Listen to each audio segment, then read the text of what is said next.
Turn to page 39. On page 39, you can pull out your highlighter and highlight that definition. The coefficient of the highest power of x is the leading coefficient, and that leading coefficient tells us whether or how the graph is going to behave. So what we're going to do is on the space beside, because you have space beside, we're going to write the following notes. First, we're going to look at odd functions. Odd functions are ones that start with an x cubed, an x to the 5, an x to the 7, and so on. In other words, the highest degree is an odd number. Wait, and if it's like 2x cubed? 2x cubed still is an odd function. Okay? X is an odd function because it's x to the 1. It depends on the power, the highest power of the polynomial. And when you have an odd function, we're going to say that the end behavior, in other words, what happens at the end of your graph where you draw your arrowheads, end behavior acts like lines, just like a line does. So lines either have positive slopes, where their end behavior starts down here and ends up there, or lines have negative slopes, and then we would say the end behavior starts up here and ends down there. So for example, if you had a negative 3 x to the 7 plus x to the 4 minus x cubed plus 5x plus 1, no idea what this graph looks like other than it's an odd function. It's going to start up here and end down here, just like a line would, with a negative slope. What happens in the middle might be like, I don't know, something like that. Not sure. Yeah, I'm making up numbers. They're really, if you copy all the stuff down in the middle wrong, it's still right.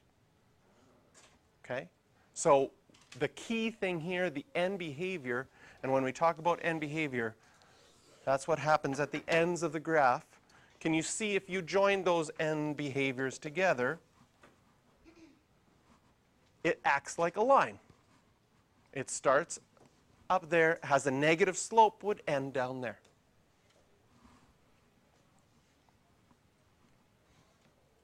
Even functions.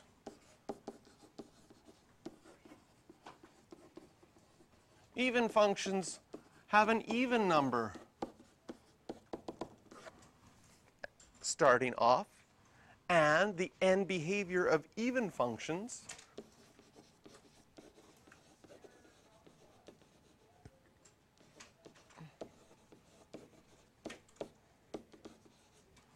acts like parabolas.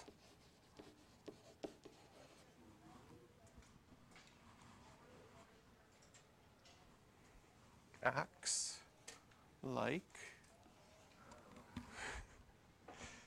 the end behavior acts like parabolas. So if you had a positive parabola, it opens up. A negative leading coefficient means it opens down. So if you had the graph of y equals negative x to the 4 plus x cubed minus 1, leading coefficient is negative, it's going to act like a negative parabola, meaning that your end behavior would go here. We don't know necessarily what happens in the middle. Maybe it looks like that.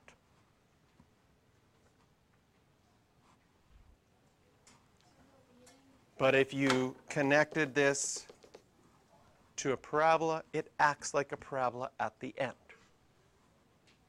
So the first thing we're doing when we're going to graph all of these functions is figuring out where it starts and where it ends. And the pattern that we have is whether it's an even function or an odd function. So here, we have lines. If the leading coefficient is positive, it acts like a line, which makes sense that lines would act like lines with a positive slope. If the leading coefficient is negative, it acts like a line going down. If we look at a quadratic equation, it's an even degree.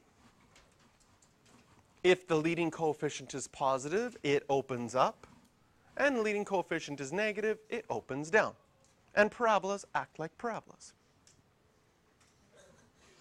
Lines act like lines. Parabolas act like parabolas as far as their end behavior. I know, it's amazing. Now when we get to x cubed, here we have a leading coefficient that's positive, and this is where we're going to think, does my end behavior act like a line? Check it out. It ends up here. It started down here. If you connected those two, the end behavior acts like a line with a positive slope. And the next one with the leading coefficient negative, the end behavior ends in the same place that a line would end. There's just funky stuff that happens in the middle. Is there a limit to how much stuff can happen in the middle? There is a limit to how much stuff can happen in the middle. Like for an x cubed, your horizontal line can only go through it 3 times at maximum. Oh, because of the factors. And here we have an x to the 4 graph. Learning some new definitions. Did you know that an x cubed graph was called a cubic? Yes. Did you know that an x4 graph is called a quartic? No. There's a new word. Look at how exciting. Learning is so much fun, and now you've learned. We're going to learn an x to 5th next. Well, okay. Now, quartic is even. Oh, don't ruin it for people. It's supposed to be a surprise.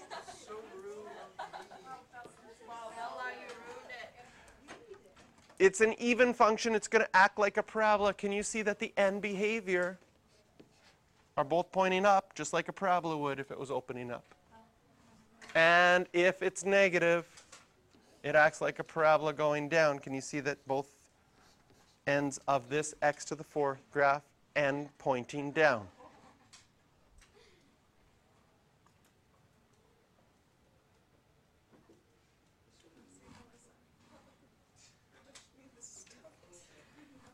And finally, if we have an x to the 5 graph, it's odd. If it's a positive leading coefficient, the end behavior is going to act like a line. Can you see that it does? It starts in the bottom left, ends in the top right. And if it's negative, it's going to act like a line with a negative slope. Sure enough, the end behavior does. So far, so good? Okay.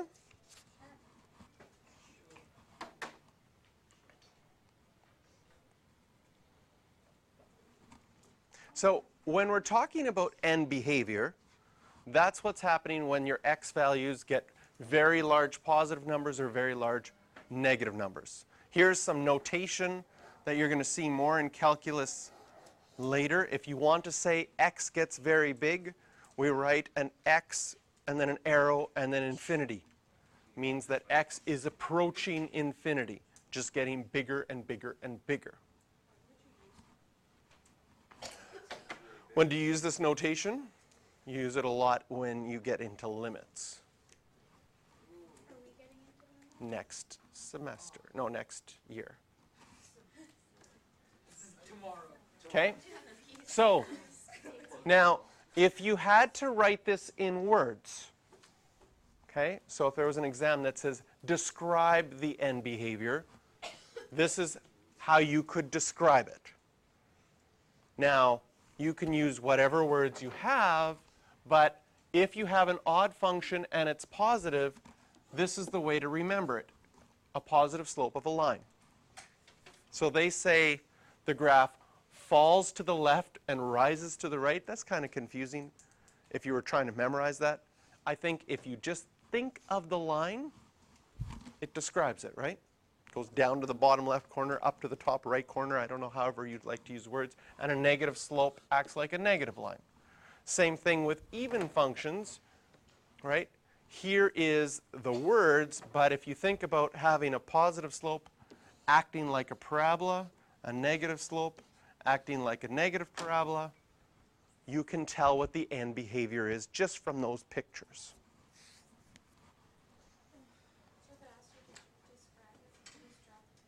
Well, if it asks you to describe it, you have to use words. But the picture itself should help you figure out what words you're going to use. They would just look at your words. They're really fussy about that. Some other definitions that start coming up.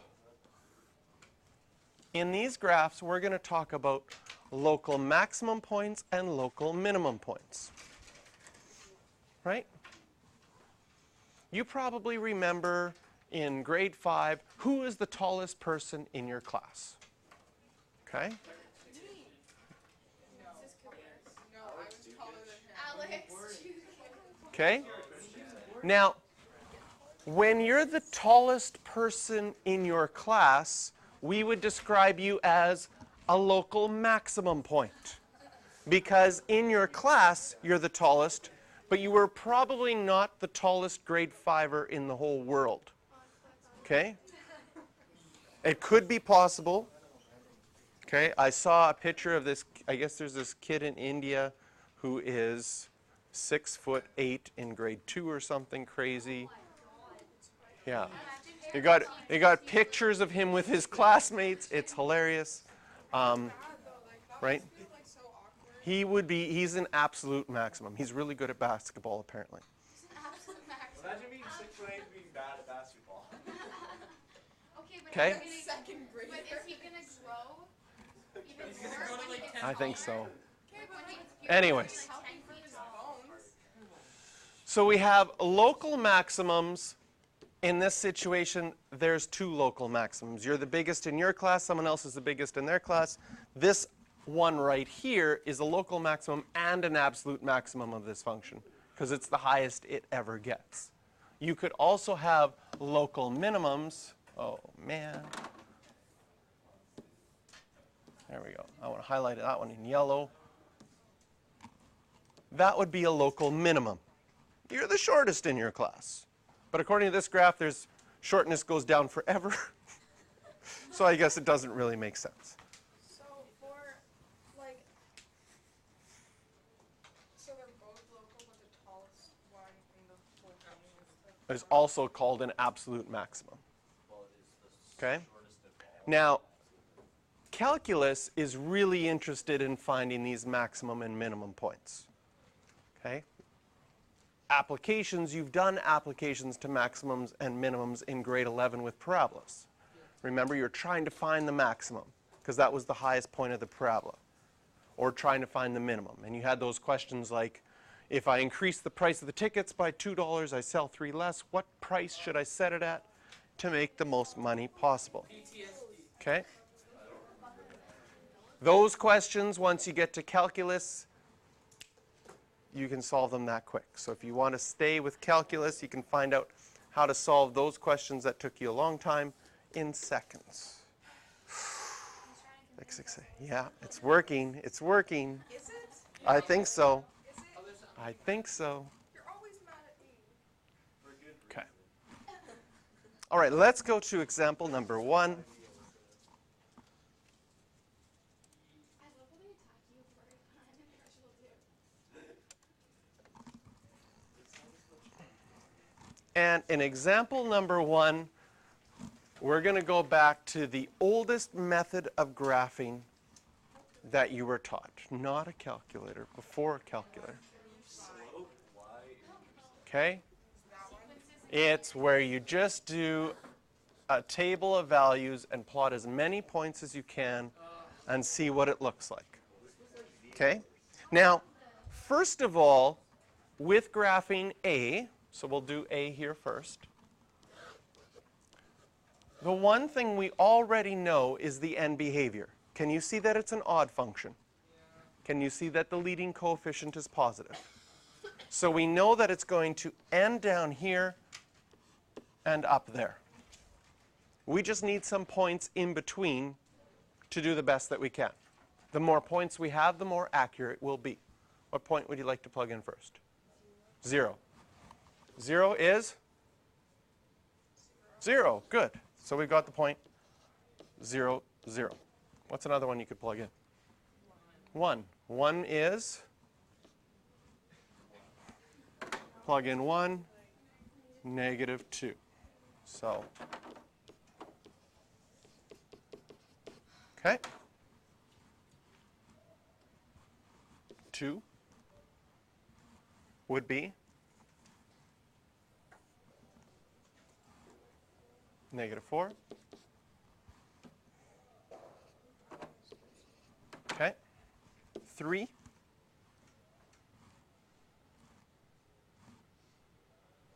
I like 3.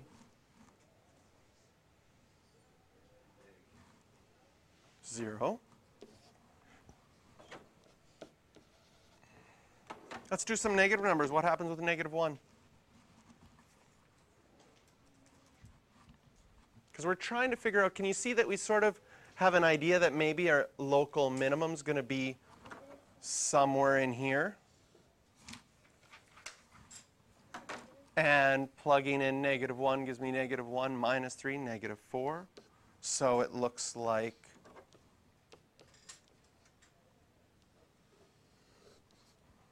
da, da, da, da, da.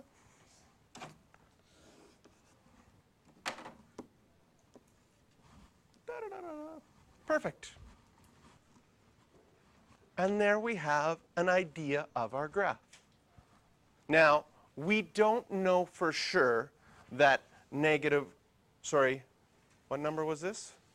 No, that was 1, negative 2. This one was 2, negative 4.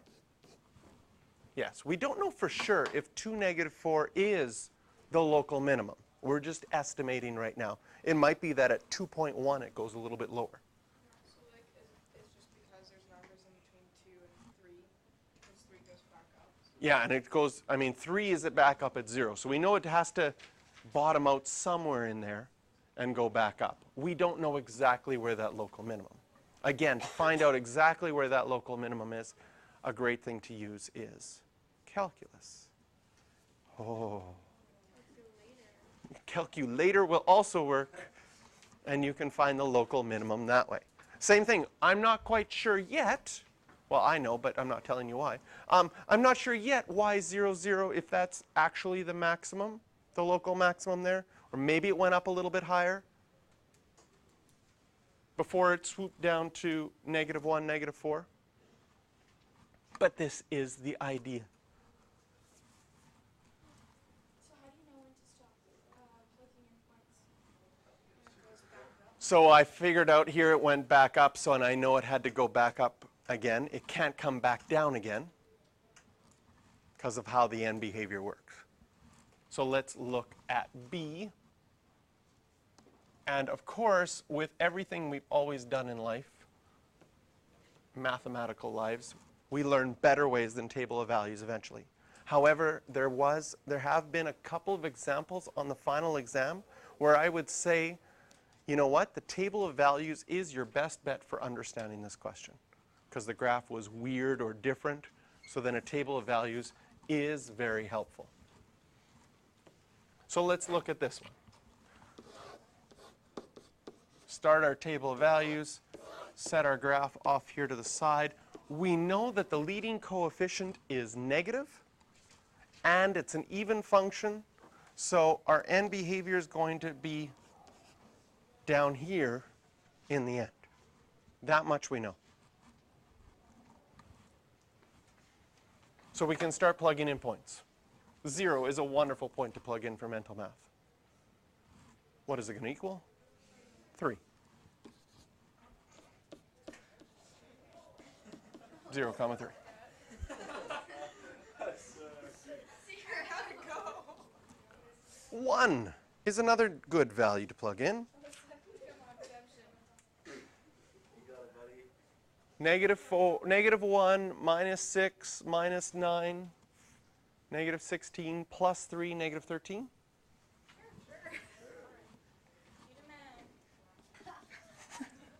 All right.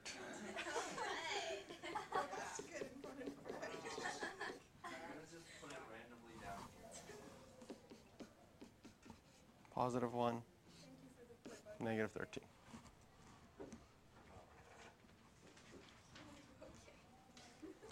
Can you see that if I put in numbers bigger than 1, it's just going to get even more negative?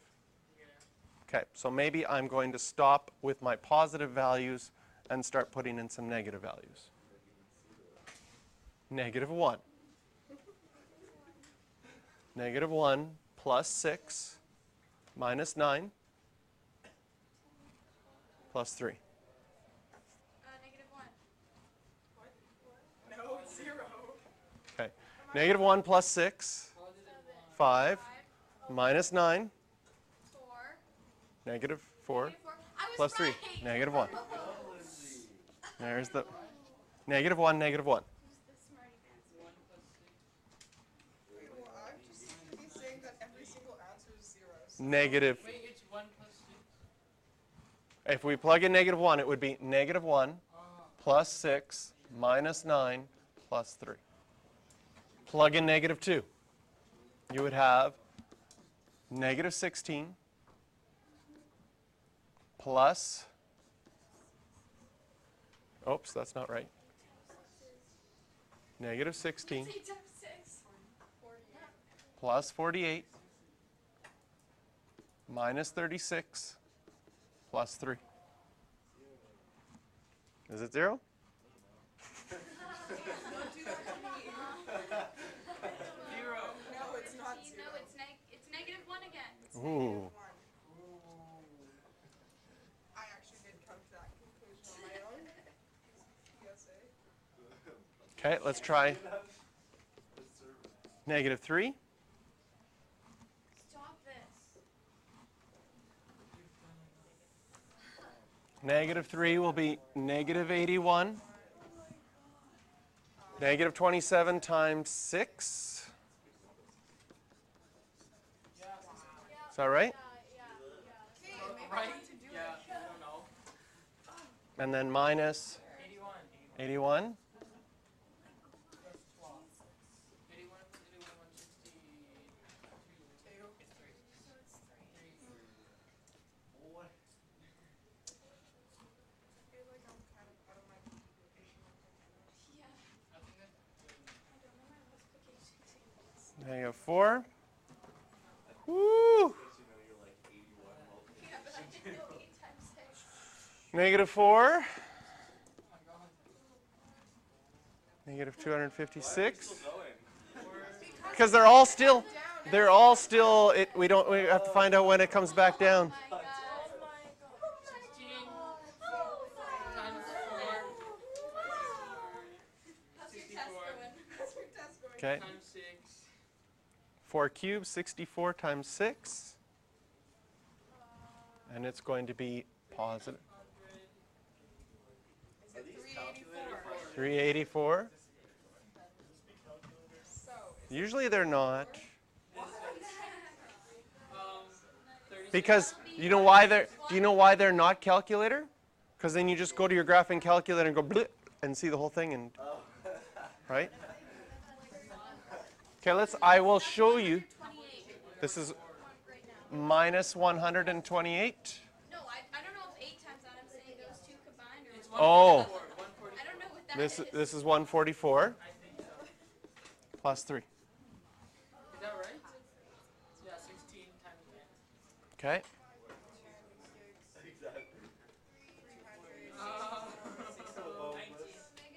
Negative 19. Does that work? We'll check it.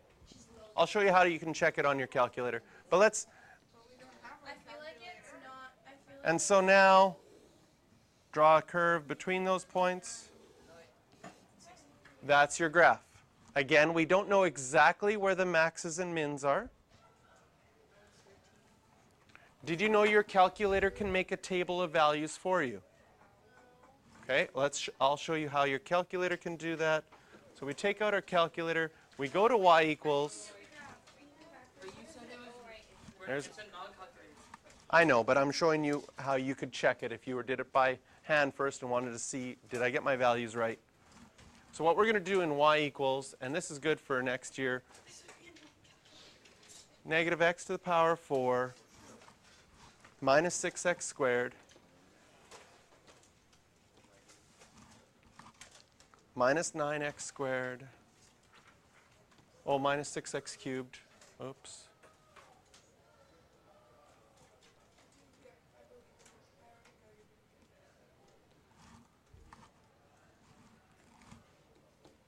Plus 3. Okay? So if you graph it on your graphing calculator, you can get a sense. Does it look similar to what we had? Yes.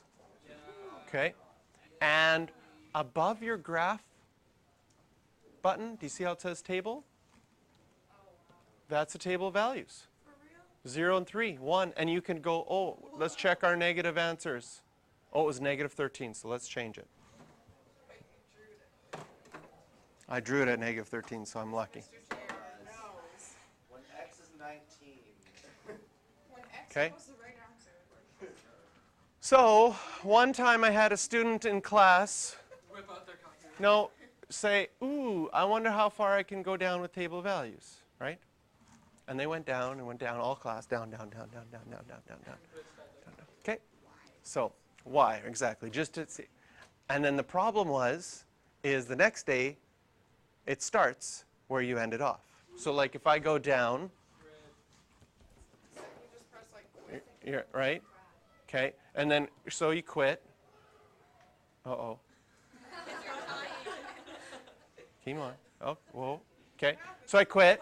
And then I'm like, ooh, I want to see my table of values for a different one. But when you start your table again, it's still where you left off, Where's the table button? above your graph button. So what do you So this student, I let them spend 20 minutes going back up. And then I said, you can go to table set and say, oh, I'd like to start back at 1. Like, that's nice. And then he probably was like, ah. Yeah, bro. Ladies That was and my Yeah. exact word. ladies and gentlemen, we got That's right. You go. That day I moved up on the top 10 list of his hit list. yeah. And then he threw a piece of cardboard from his binder at you. Probably. That was it. There we go. Yay. Okay, so we're not going to do these ones. We're not going to do these ones now, but practice is 5, 6, and 8.